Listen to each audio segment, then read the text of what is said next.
क्या हमें भी दूसरों जैसा बनना चाहिए?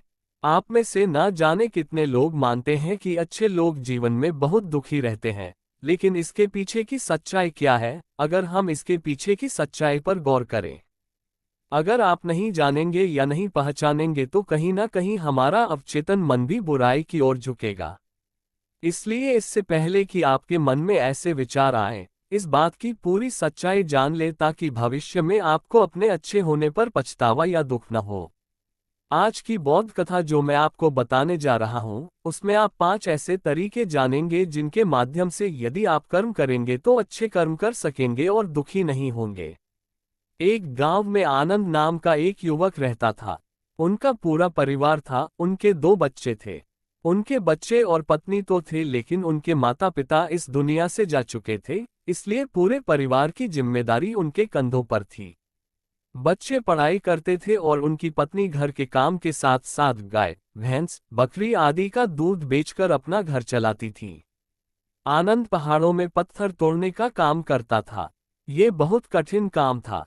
वह दिन भर काम करता और रात को थका मांदा घर लौटता। लेकिन इतनी मेहनत करने के बाद भी अगर गांव का कोई भी व्यक्ति आनंद को मदद के लिए बुलाता तो आनंद कभी मना नहीं करता। उनके जीवन में एक ही सिद्धांत था, अगर मैं दूसरों की मदद करूंगा तो भगवान मेरा साथ देंगे, भगवान मेरे साथ कुछ भी बुरा नहीं होने देंगे। आनंद इस सिद्धांत का बहुत सख्ती से पालन करते थे। वह इस सिद्धांत में इतना विश्वास रखते थे कि यदि कोई बाहरी व्यक्ति उनसे मदद मांगता तो वह अपना घर का काम भी अधूरा छोड़कर उस व्यक्ति की मदद करने चले जाते थे, जिससे उनकी पत्नी बहुत परेशान रहती थी। वह अक्सर आनंद को समझाने की कोशिश करती थी कि सबसे पहले अपना काम और परिवार संभालो। हमारे 2 बच्चे हैं और फिर भी तुम दूसरों के काम में लगे हो। अरे अपना घर संभालो, तुम अपना घर नहीं संभाल रहे हो, तुम दूसरों की मदद करने चले हो। और जब ऐसी बातें आनंद के कानों में पड़ी तो उसके दिल में कांटा चुभने लगा और उन दोनों में लड़ाई झगड़ा शुरू हो गया। यही बात अक्सर उनके झगड़ों का सबसे बड़ा कारण होती थी, लेकिन न तो आनंद खुद को बदल पाए और न ही उनकी पत्नी ने कभी उन्हें ये बात समझाने की कोशिश की। इसी कारण से उसके घर में आए दिन कलह क्लेश होता रहता था। जहां तक गांव वालों का सवाल है, वे आनंद के स्वभाव से परिचित थे और वे आनंद को जानबूझकर उसी काम के लिए बुलाते थे जो आसान होता था और जो उसकी क्षमता के भीतर होता था, ताकि उसे कम मेहनत करनी पड़े। कहने का तात्पर्य यह है कि गांव वाले आनंद की इस शिष्टता का फायदा उठाते थे, उसका फायदा उठाते थे और पीछे से सब उसका मजाक उड़ाते थे और उसे बेवकूफ कहते थे। इसी प्रकार एक दिन आनंद की पत्नी बहुत बीमार पड़ गई। वह अपनी पत्नी के लिए जो भी सेवा कर सकता था, उसने गांव के वैद्य को बुलाकर अपनी पत्नी की जांच करवाई, लेकिन ये रोग उस वैद्य के नियंत्रण से बाहर था। इसलिए वैद्य ने कहा कि यदि तुम शहर जाकर अपनी पत्नी को किसी बड़े वैद्य को दिखाओ तो तुम्हारी पत्नी की जान बच सकती है। जल्द से जल्द शहर पहुंचने का इंतजाम करो, नहीं तो तुम्हारी पत्नी की जान खतरे में पड़ जाएगी। ये सुनकर आनंद के पैरों तले जमीन खिसक गई। उसने यह नहीं सोचा था कि उसकी पत्नी की जान खतरे में है, वह तो यही सोच रहा था कि कोई साधारण बीमारी होगी जो ठीक हो जाएगी। लेकिन जब उसने वैद्य से भी यही बात सुनी तो वह घबरा गया कि वह अपनी पत्नी को शहर कैसे ले जाए, क्योंकि उसके पास इतने पैसे नहीं थे कि वह अपनी पत्नी के लिए घोड़ागाड़ी खरीद सके और उसमें अपनी पत्नी को लिटाकर शहर ले जा सके। उसकी पत्नी चलने में भी असमर्थ थी, इसलिए उसे शहर ले जाने के लिए घोड़ागाड़ी की जरूरत पड़ी। संयोगवश उनके पड़ोसी धनमोरा के पास एक गाड़ी थी। वह अक्सर व्यापार के लिए अपनी घोड़ागाड़ी लेकर शहर जाता था।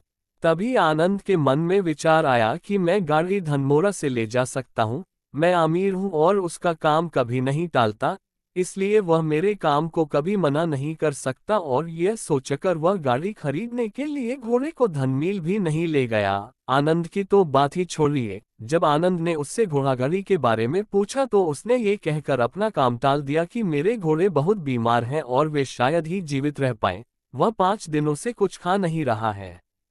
तो ऐसी स्थिति में बेचारे ने कहा कि क्या वह घोड़ागाड़ी लेकर शहर पहुंच पाएगा। हाँ, अगर तुम कुछ पैसों का इंतजाम कर सको तो मैं अपने एक दोस्त की घोड़ागाड़ी तुम्हारे लिए खरीद सकता हूँ। ये सुनकर आनंद परेशान और चिंतित हो गया क्योंकि उसके पास पैसे नहीं थे, जिसका मतलब था कि उसकी पत्नी इलाज के लिए बड़े शहर में वैद्य के पास नहीं जा पाएगी। जब आनंद उलझन भरे विचारों के साथ वापस आ रहा था, तो उसने एक हृदय विदारक दृश्य देखा। उसने देखा कि धनमोरा भी जीवित नहीं था, जबकि घोड़े गांव में से एक थे। पहले तो आनंद को कुछ समझ नहीं आया जब उसने देखा कि युवक उसे कार से उतारकर कार में जोत रहा है। इसके बाद आनंद ने जब युवक से पूछा तो उसने बताया कि धनमोरा ने उसे कार किराए पर दी थी। ये सुनकर आनंद का दिल टूट गया।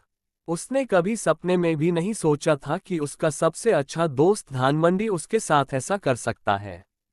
हालांकि यह इस बात पर दुखी होने का समय नहीं था, इसीलिए आनंद जल्दी से वहां से लौट आया और एक गांव के व्यापारी के पास गया और कुछ पैसे मांगे। वह इसे उधार लेता है और धनु को दे देता है। धनु अपने मित्र की घोड़ागाड़ी ले आता है, जिसके बाद वह अपनी पत्नी को शहर में वैद्य के पास ले जाता है।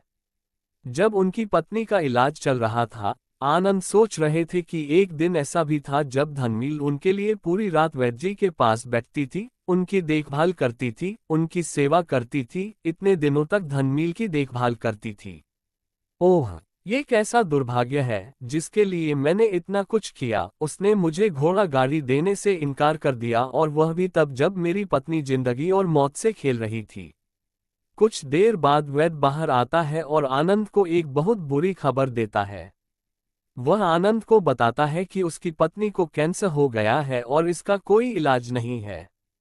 उसके पास अब बहुत कम समय बचा है। ये सुनकर आनंद उदास होकर जमीन पर बैठ गया। उसकी पूरी दुनिया नष्ट होने वाली थी और उसे कोई रास्ता नहीं दिख रहा था। कुछ समय बाद उनकी पत्नी का निधन हो गया और अब दोनों बच्चों की जिम्मेदारी उनके कंधों पर आ गई थी, लेकिन यहाँ आनंद के सारे उसूल टूट चुके थे। उसके सारे भ्रम दूर हो गए थे।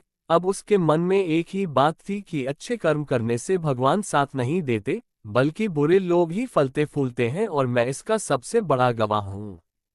ये विचार उसके मन में चलते रहे और इसी के कारण उसका मन धीरे धीरे शांत होकर संसार से दूर होता चला गया। और एक दिन ऐसा आया जब वह अपने बच्चों को अपने रिश्तेदारों के पास छोड़कर इस देश और संसार को छोड़कर घर से सन्यासी बनने के लिए निकल पड़ा।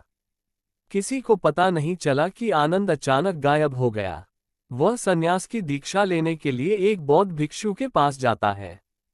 उस समय वे ध्यान में बैठे थे। ध्यान से बाहर आने के बाद वे आनंद के चेहरे को बड़े ध्यान से देखते हैं और उससे साधु बनने का कारण पूछते हैं। इस पर आनंद उन्हें अपनी पूरी कहानी बताता है और कहता है कि हे महात्मा, मुझे इस संसार से कुछ भी हासिल नहीं हुआ। मेरा मन इस संसार से विरक्त हो गया है। जब मेरे मित्रों ने ही मेरा साथ नहीं दिया तो इस संसार में रहने का क्या मतलब है, और इसीलिए मैं साधु बनना चाहता हूँ। ये सुनकर बौद्ध भिक्षु ने उपदेश देना शुरू किया। उन्होंने कहा कि याद रखो बेटा, जीवन से विरक्त होकर भिक्षु बनना तुम्हें कभी परम सुख तक नहीं ले जा सकता, कभी आनंद तक नहीं ले जा सकता। आप संसार से विरक्त हो गए हैं और आपके मन पर बोझ है। आप ईश्वर की खोज के लिए संसार से विरक्त नहीं हुए हैं। इस भ्रम में कभी मत रहो। आप संसार से विरक्त हो गए हैं क्योंकि संसार ने आपको धोखा दिया है। तुम्हें लगता है कि इसीलिए तुम कभी भी ईश्वर पर विश्वास नहीं कर पाओगे और न ही उन पर पूर्ण विश्वास कर पाओगे, इसलिए तुम साधु बन रहे हो। आप इसका भी पूरा लाभ कभी नहीं उठा पाएंगे। सन्यासी होने का लाभ तब मिलता है जब हमें ईश्वर पर, भगवान पर पूर्ण विश्वास हो। मैं आपसे पूछता हूँ, क्या आपको भगवान पर भरोसा है? ये सुनकर आनंद कहता है, हे महात्मा, मैं संसार में ये देखकर आया हूँ कि जो बुरे कर्म करता है वह समृद्ध होता है, और जो अच्छे कर्म करता है भगवान उसे कुछ नहीं देते। भगवान उसे दुख ही देते हैं। इसीलिए मैं भगवान पर अपना पूर्ण विश्वास कैसे कर सकता हूँ? ये सुनकर मुझे इस बात पर आश्चर्य हुआ। बौद्ध भिक्षु ने कहा कि यही तो मैं तुम्हें समझाना चाहता हूँ कि यदि तुम अपनी सारी ऊर्जा अपने तपस्वी जीवन में लगा दो और तब भी तुम्हें परिणाम न मिले तो तुम्हें कैसा लगेगा? इसलिए मैं तुम्हें किसी की भी मदद करने के लिए 5 सिद्धांत बता रहा हूँ। इन 5 सिद्धांतों को समझने के बाद संसार में वापस जाओ और संसार में कष्ट में जीवन जियो। उसके बाद ही तपस्वी जीवन का उदय होता है, जब हम अपने कष्ट में जीवन को पूरी तरह समझते हैं और अपनी जिम्मेदारियों को पूरा करते हैं। ये कहते हुए बौद्ध भिक्षु ने कहना शुरू किया कि जब भी आप किसी की मदद करें तो पहली बात ये ध्यान रखें कि किसी की मदद करते समय उससे कभी अपेक्षाएं न रखें। यह न सोचें कि आज मैंने इस व्यक्ति की मदद की है, मैंने मदद की है तो कल बदले में वह भी मेरी मदद करेगा, मेरी मदद करेगा। अगर आप ऐसा सोचोगे तो आपको जीवन में दुखों का सामना करना ही पड़ेगा, क्योंकि एक नहीं तो दूसरा, फिर तीसरा, कोई न कोई आपकी उम्मीद जरूर तोड़ देगा और वास्तव में वह मदद या मदद नहीं है, वह हमारे लालच का एक रूप है। हम उसकी सहायता नहीं कर रहे हैं या उस पर निर्भर होकर सहायता नहीं कर रहे हैं। हमारे मन में लालच की भावना है, हमारे मन में बदले की भावना है। हम ये सोचकर मदद करते हैं कि अगर मैं उसकी मदद करूंगा तो कल वह मेरी भी मदद करेगा, और ये लालच कई बार हमें उन लोगों की मदद करने के लिए मजबूर कर देता है जो किसी न किसी तरह से अमीर हैं, क्योंकि हमें लगता है कि कल यह व्यक्ति पैसों से मेरी मदद कर सकता है, और इसलिए जिस व्यक्ति को वास्तव में मदद की जरूरत है वह गरीब हो सकता है, लेकिन हमारा मन हमारे लालच के कारण कभी भी उसकी मदद नहीं करेगा। इसीलिए किसी की मदद करने या किसी की मदद करने के अपने विचार का विस्तार करें। अपनी सहायता या केवल एक ही प्रकार के वर्ग को सहायता की पेशकश न करें। ये सभी के लिए समान होना चाहिए। जरा सोचिए, एक तरफ आपका दोस्त है जिसके पास पैसा और संपत्ति है, और दूसरी तरफ एक गरीब महिला है जो भूखी बैठी है। आपका मित्र आपसे कहता है, मित्र, आज बाजार से खाने के लिए अच्छे अच्छे व्यंजन लाओ, और दूसरी ओर यदि वह महिला आपसे 2 सूखी रोटियां मांग रही हो तो आप किसकी मदद करोगे? सबसे पहले मदद का हकदार कौन है? सबसे पहले तो हमारा कर्तव्य है कि हम उस महिला की भूख मिटाएं, लेकिन अक्सर व्यक्ति ऐसा नहीं सोचता। वह अपने दोस्त को खाना खिला देगा, बाजार से बहुत महंगी वस्तु खरीदकर उसे दे देगा, लेकिन किसी गरीब को उसकी भूख मिटाने के लिए पैसे या धन नहीं देगा। दूसरी बात जो ध्यान में रखनी है वह ये है कि मदद करते समय हमारा लालच कभी भी उस व्यक्ति से जुड़ा नहीं होना चाहिए। अक्सर जब हम किसी की मदद करते हैं तो उसके साथ हमारा लालच और स्वार्थ जुड़ा होता है, और हम अपने भविष्य की योजना बनाकर उस व्यक्ति की मदद करते हैं। हम सोचते हैं कि अगर मैं उसके लिए ये काम कर दूंगा तो भविष्य में ये व्यक्ति मेरे लिए वो काम पूरा कर देगा, और वो मदद, वो सहायता भगवान के दरवाजे पर दस्तक ही नहीं देती, क्योंकि वो लालच है। आप अपने आप को धोखा देने के लिए अपने लालच को सहायता का रूप दे रहे हैं। तीसरी बात जो ध्यान में रखनी चाहिए वह ये है कि अपनी क्षमता के अनुसार दूसरों की मदद करें। कभी भी किसी पीड़ित व्यक्ति को किसी अन्य की इतनी मदद करने न दें। उसे मदद नहीं करनी चाहिए ताकि उसका परिवार और उसके बच्चे पीड़ा में रहें। हमारा पहला कर्तव्य अपने परिवार को खुश रखना, उनकी जरूरतों को पूरा करना है, और उसके बाद दूसरों की मदद करना है। लेकिन कुछ लोग दूसरों की मदद पहले करते हैं और अपने परिवार की मदद कम करते हैं, जिसके कारण परिवार में झगड़े दिन प्रतिदिन बढ़ते रहते हैं, और यह सब हम अपने आसपास समाज में देखते रहते हैं।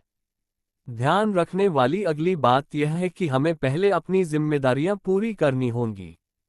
हम अपना काम छोड़कर पहले दूसरों की मदद करते हैं। हम चले जाते हैं, और जब दूसरा व्यक्ति बदले में हमारी मदद नहीं करता तो हमारा दिल दुखी हो जाता है। हम सोचते हैं कि मैंने अपना काम छोड़कर उस आदमी की मदद की थी और वो आदमी मेरी मदद नहीं कर रहा है, इसलिए हमारा कर्तव्य सबसे ऊपर है। हमारा कर्तव्य सबसे ऊपर है क्योंकि हम इसी काम को करने के लिए इस दुनिया में पैदा हुए हैं, और समझने वाली आखिरी बात यह है कि सब कुछ भगवान की इच्छा से ही होता है। हमारा कर्तव्य है कि हम अपना कर्तव्य करते रहें। धरती भगवान के हाथ में है, इसलिए जो भी हो सब कुछ भगवान पर छोड़ दो। अगर कोई तुम्हें धोखा भी देता है तो समझो कि वह सब भगवान का ही कर रहा है। मानो कि मैं नहीं करता, मैं तो सिर्फ माध्यम हूं, वही करवाता है जिसकी मर्जी उसके सामने है। जब यह आस्था और विश्वास हमारे मन में बढ़ने लगता है तो हमारी सारी शिकायतें दूर हो जाती हैं, क्योंकि इस संसार में जो भी होता है, जो भी हो रहा है वह अच्छे के लिए होता है। जो भी हो रहा है वह अच्छे के लिए हो रहा है, और जो भी होगा वह अच्छा ही होगा, चाहे वर्तमान में हमारी बुद्धि कैसी भी हो। सकता है कि आप इस सिद्धांत को न समझ पाएं, लेकिन जीवन में किसी न किसी मोड़ पर आपको यह एहसास जरूर होगा कि जो हुआ अच्छे के लिए हुआ, इसलिए सारी शिकायतें एक तरफ रख दीजिए और बस अपना काम करते रहिए। अपने कष्ट में जीवन को पूर्णतया त्याग दें, उसके बाद ही सन्यासी जीवन की नींव रखी जाती है। इसके बाद बौद्ध भिक्षु ने आनंद से कहा कि वह अपने गांव वापस लौट जाए, अपनी बेटियों को वापस लाए, उनका पालन पोषण करे, अपने बच्चों को वापस लाए, दोबारा शादी करे, लेकिन बच्चों का अच्छे तरीके से पालन पोषण करे। ये सुनकर आनंद अपने बच्चों के साथ वापस गांव लौट आता है। गांव में किसी को भी पता नहीं था कि आनंद कहाँ गया था और क्या ज्ञान लेकर लौटा था। लेकिन अगली सुबह गांव वालों ने आनंद के चेहरे पर एक अलग चमक, एक अलग आभा देखी। तो इस कहानी से हमें ये सीख मिलती है कि दूसरों के पीछे भागने से बेहतर है कि अकेले रहकर खुद को सुधारें और अपने प्रियजनों का काम बड़े आनंद से करें और शांत रहकर अपनी मानसिक स्थिति को सुधारें।